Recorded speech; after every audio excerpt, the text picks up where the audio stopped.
Археолошките ископувања на старата епископска базилика, конзервација и реставрација на крстилницата и конзервација на мермирните столбови од балдахинот.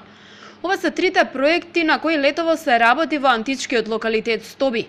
Истите се во рамки на програмата за работа за 2017 година. Конзервацијата на мозаикот во крстилницата започна во мај годинава.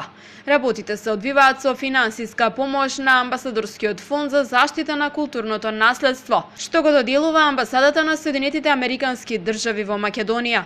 Веќе неколку години се работи на конзервација на стариот антички театар. Работните активности во овој дел ќе продолжат кон средината на август. Значи, овој објект е открит уште во 20-тите години од 20-тиот век и од тогаш нема никакви поголеми конзерваторски зафати преземени, а веќе знаете фестивалот на античка драма се одржуваше тука во континуитет на 10 години, што е прекрасен, значи, настан за ревитализација на локалитетот, но во исто време се случуваше на објект кој што не беше конзервиран и реставриран, значи на спомени кој што се распаѓаше и мораше да биде заштитен.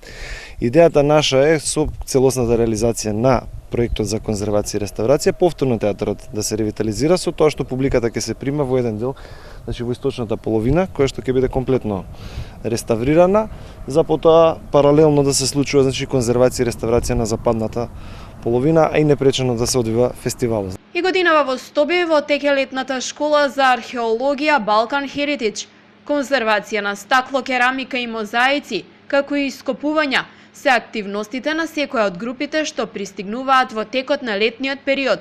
Според статистиката, археолошкиот локалитет Стоби годишно го посетуваат помеѓу 13 и 15 илјади туристи. До средината на јуни годинава во убавините на Стоби и приказните за стариот град уживале околу 7100 посетители. На влезот на локалитетот се наоѓа сувенирница, каде можат да се купат комерцијални копии и сувенири.